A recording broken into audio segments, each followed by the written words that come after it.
Good morning student. पिछली वाली class में हमने आयतनात्मक विश्लेषण के बारे में डिस्कस किया था। जो परिमाणात्मक आकलन होते हैं वो दो प्रकार के होते हैं, एक बारात्मक विश्लेषण होता है, एक आयतनात्मक विश्लेषण होता है। और उसमें भी हमने टाइट्रेशन क्या होती है, साथ में प्रामाणिक विलयन स्टैंडर्ड सॉल्यूशन क्या होते हैं, अननोन सॉल्यूशन क्या होता है, कंसंट्रेशन को हम किस किस में मापते हैं, जैसे ग्राम पर लीटर में है, मोलरता है, नॉर्मलता, प्रतिशतता, मोललता, इन सब के बारे में हमने बात की थी। साथ में इक्विवेलेंट पॉइंट क्या होता है, एंड पॉइंट क्या होता है, टाइट्रेट और टाइट्रेंट क्या होते हैं, इंडिकेटर क्या होते हैं, इन सभी टॉपिकों के बारे में हमने डिस्कस किया था। तुल्यांकी बार क्या होता है उसके बारे में हमने डिस्कस किया था।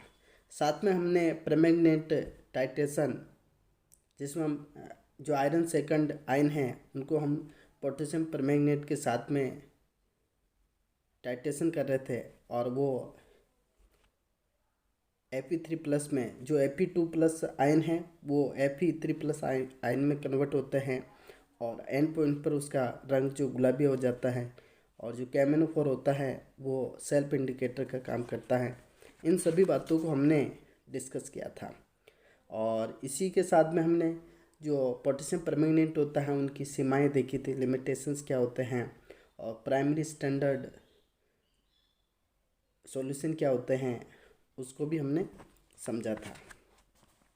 आज की क्लास में हम आयोडोमेट्री और आयोडीमेट्री क्या होती हैं, जो टाइट्रेशन होते हैं वो क्या होते हैं, उनके बारे में डिस्कस कर रहे हैं। सबसे पहले हम आयोडोमेट्री या फिर आयोडोमेट्रिक टाइट्रेशन क्या होती हैं उसके बारे में देखते हैं। जो आयोडोमिति अनुमापन होता है वो इनडायरेक्ट टाइट्रेशन होती है। इसमें सबसे पहले हम आयोडीन को लिबरेट करते हैं, बनाते हैं, और जो आयोडीन प्राप्त होती हैं उनको हम टाइट्रेट करते हैं, अनुमापित करते हैं। तो यहाँ पर सबसे पहले हम आयोडीन बना रहे हैं, तो कॉपर सल्फेट ले रहे हैं और इसको हम पोटेशियम आयोडाइड के साथ में रिएक्शन करवाएंगे तो हमें आयोडीन प्राप्त होती है।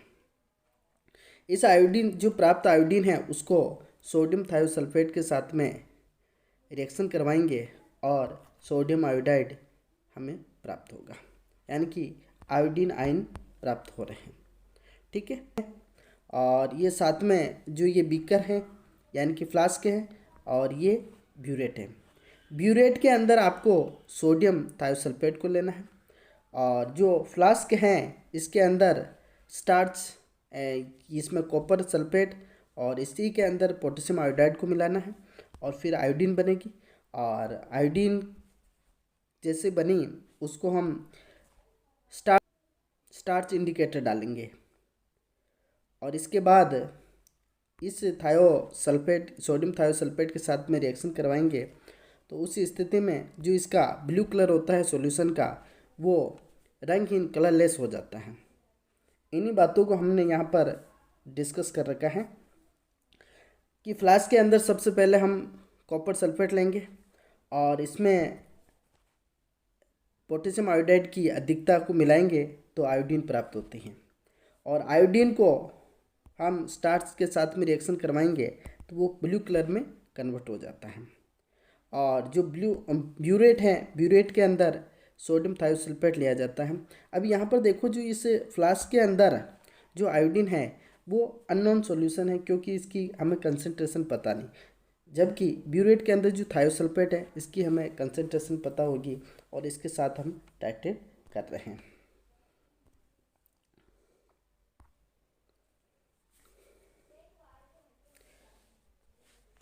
ब्यूरेट से सोडियम थायोसल्फेट को उसके अंदर मिला रहे हैं, और मिलाने से अंतिम बिंदु पर इसका जो एंड पॉइंट होता है वो नीला रंग गायब होगा और सॉल्यूशन का, और ये कैसा हो जाएगा, रंगहीन हो जाएगा। इसी को यहाँ पर लिखा है, और यह आयोडाइड आयन बन रहा है, क्योंकि ये जो आयोडाइड आयन होते हैं वो स्टार्च के साथ में रिएक्शन नहीं करते हैं, इसलिए वो कलरलेस सॉल्यूशन हो जाता है। यहाँ पर जो आयोडोमिति जो टाइट्रेशन होती है उनको हम एसिडिक मीडियम में नहीं करवा सकते, क्योंकि जो आयोडाइड आयन है ये एसिडिक मीडियम में ऑक्सीकृत होकर ये आयोडीन बना लेता है। इसलिए हम इसको जो आयोडोमेट्री टाइट्रेशन होती हैं उनको हम एसिटिक माध्यम में नहीं करवाते हैं। अब इसको हम एक डायग्राम के माध्यम से समझते हैं। ये देखो, इसमें देख आयोडोमेट्रिक टाइट्रेशन, और इसमें 2 स्टेप में ये रिएक्शन होती है। ये कॉपर सल्फेट है और इसके अंदर हम पोटेशियम आयोडाइड मिला रहे हैं, तो ये हमारे पास आयोडीन आ जाएगी, है ना।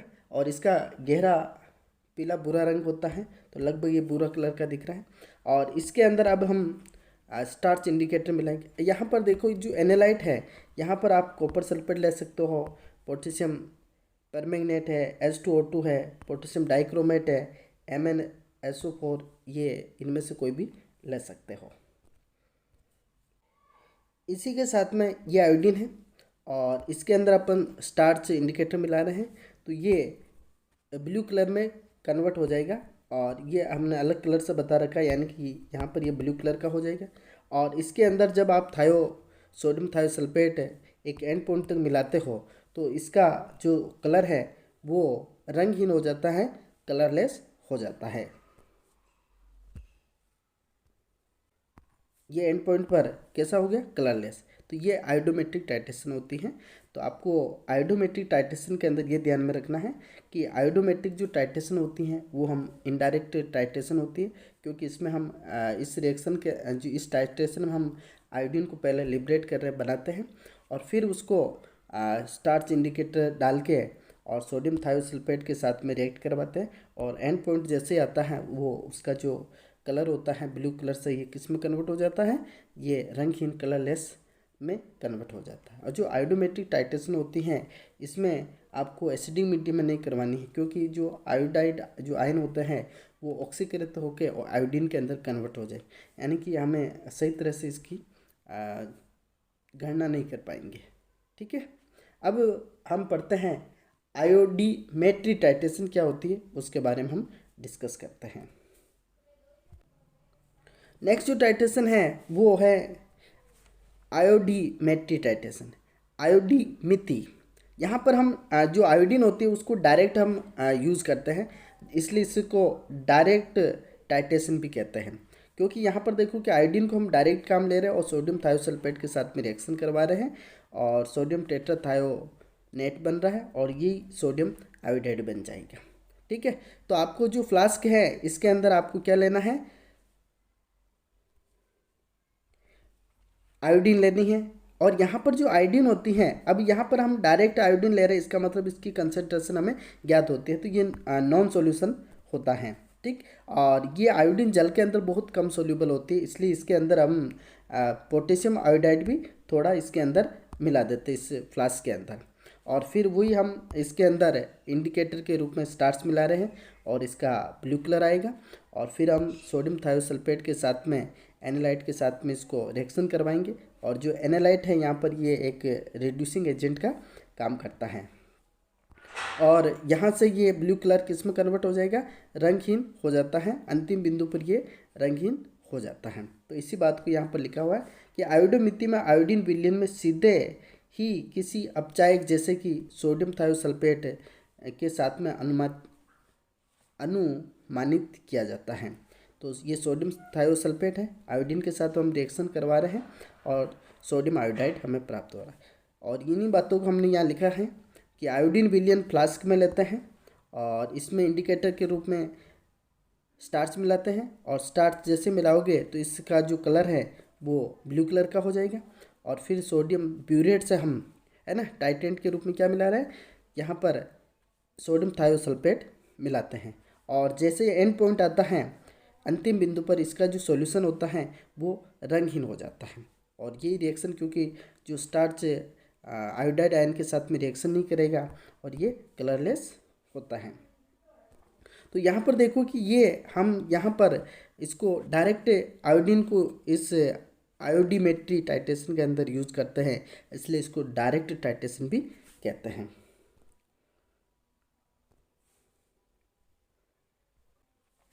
अब यहाँ पर जो इंडिकेटर यूज कर रखा है वो जो आयोडीन होता है ना, जो कि एक स्वयं सूचक का काम करता है, गहरा, और जो कि गहरा पीला भूरा रंग का होता है। और साथ में इसका जो रिजल्ट अपन को सही तरह से प्राप्त करने के लिए इसमें इंडिकेटर के रूप में स्टार्च मिलाते हैं और ये नीला रंग देगा। और यहाँ पर जो ये टाइट्रेशन करवाते हैं इसकी जो पीएच होती है, इसका जो मीडियम रखना है वो 5 से 8 के अंदर रखना है। अगर आपने स्ट्रॉन्ग एसिडिक मीडियम ले रखा है तो स्टार्च का उस स्थिति में विघटन हो जाएगा, तो हमें सही तरह से इसके रिजल्ट प्राप्त नहीं होते हैं। इसी तरह से स्ट्रॉन्ग बेसिक मीडियम ले रखा है तो आयोडीन का असमानुपातन डिस्प्रपोर्शियनेशन रिएक्शन हो जाएगी। तो इस स्थिति में ये I- IO- इस तरह से एक ही जो आयोडीन है वो अनेक ऑक्सीडेशन स्टेट में टूट जाएगा, तो उसको हम असमानुपातन अभिक्रिया कहेंगे। तो यहाँ पर जो प्रबल क्षारीय माध्यम में आयोडीन असमानुपातन अभिक्रिया देता है, तो इस तरह से हमें इसके जो रिजल्ट है वो सही तरह से प्राप्त नहीं हो पाता है। अब इसको उसी तरह से हम इसे डायग्राम के माध्यम से समझने का प्रयास करते हैं। यहाँ पर देखो जो आयोडीन है इसमें हमने डायरेक्ट ले लिया और इसमें स्टार्च इंडिकेटर मिला रहे हैं, और सोडियम थायोसल्फेट जो कि इसकी कंसंट्रेशन हमें ज्ञात नहीं होती है और इसकी कंसंट्रेशन हमें पता होती है। ठीक है, तो इसके साथ में रिएक्ट कराओगे और यहाँ पर जो एंड बिंदु आएगा उस स्थिति में इसका जो कलर है वो चेंज हो जाता है और रंगहीन सॉल्यूशन देता है।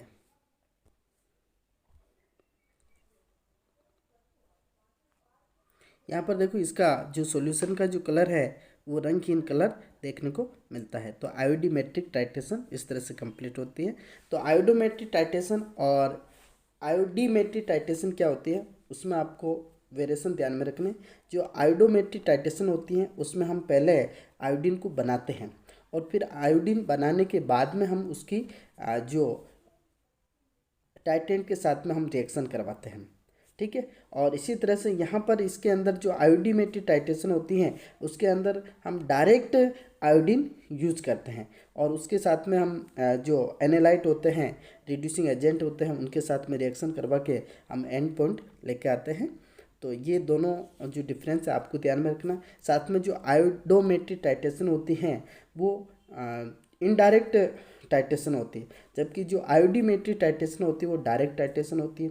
और आयोडीमेट्रिक जो टाइट्रेशन होती है वो एक ही स्टेप में कंप्लीट होती है, यानी कि हमने आयोडीन लिया और उसमें स्टार्च इंडिकेटर के रूप में डाला है और उसमें थोड़ा सा पोटेशियम आयोडाइड भी डाल देते हैं और ताकि वो आयोडीन जल के अंदर कम सोल्यूबल होती है इसलिए। और फिर हम डायरेक्ट एनालाइट के साथ में रिएक्शन करवा के हम उसको एंड पॉइंट लेके आ जाता है टाइटेंट के साथ में रिएक्शन करवाए। इसी तरह से जो आयोडोमेट्रिक टाइट्रेशन होती हैं वो 2 स्टेप में होते हैं। पहले हमने आयोडीन बनाई कॉपर सल्फेट के साथ में हमने पोटेशियम आयोडाइड के साथ में रिएक्शन करवाई और उसके बाद में हमने क्या बनाया, आयोडीन बनाई। फिर आयोडीन जो बनी है उसको सोडियम थायोसल्फेट के साथ में रिएक्शन करवा के और हमने एंड पॉइंट लेके आए थे। ठीक है, तो ये वेरिएशन है जो आपको ध्यान में रखना है। यहाँ पर देखो जो आयोडीन होती है वो सबसे पहले कैसी ब्राउन कलर की, लगभग गहरे पीले भूरे रंग की दिखती है, तो ये आयोडीन है। और जैसे आप इसके अंदर स्टार्च डालोगे और स्टार्च डालने पर ये कैसे रंग की दिखती है, ब्लू कलर की दिखने लग जाता है। ठीक है, और जब आप टाइटेंट में ऊपर से टाइटेंट मिला रहे हो सोडियम थायोसल्फेट और जब एंड पॉइंट आता है तो ये इस तरह से कलरलेस हमें दिखता है।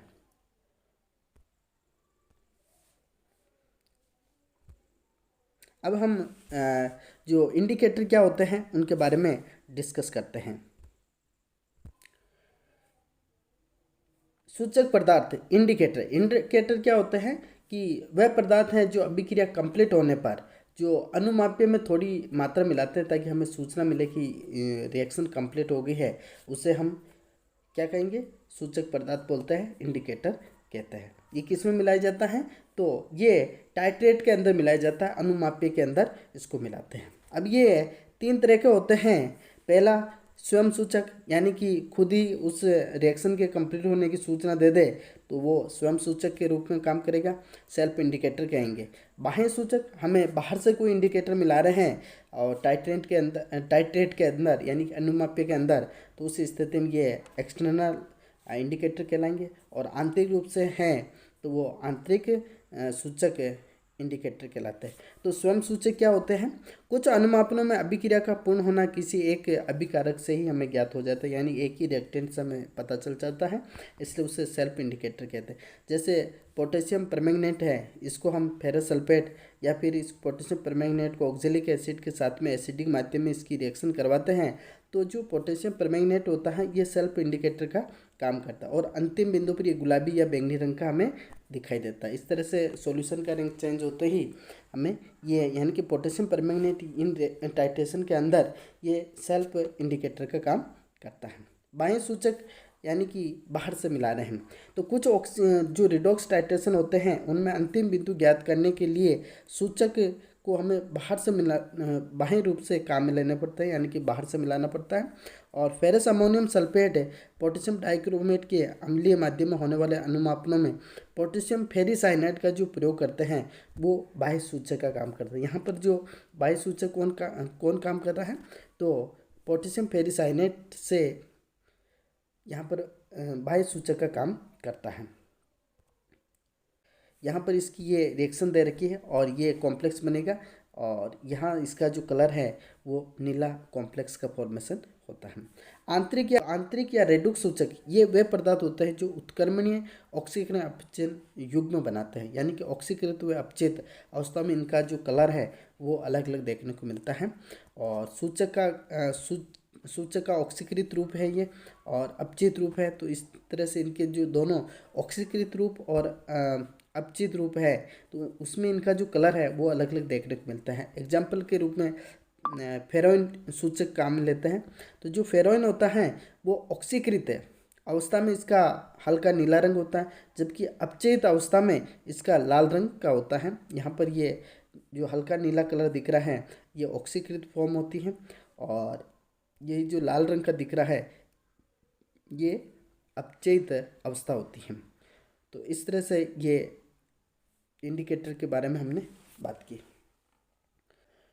ठीक है, और आज के लिए इतना ही काफ़ी। आई होप आपको आज का लेक्चर समझ में आया होगा। Thank you.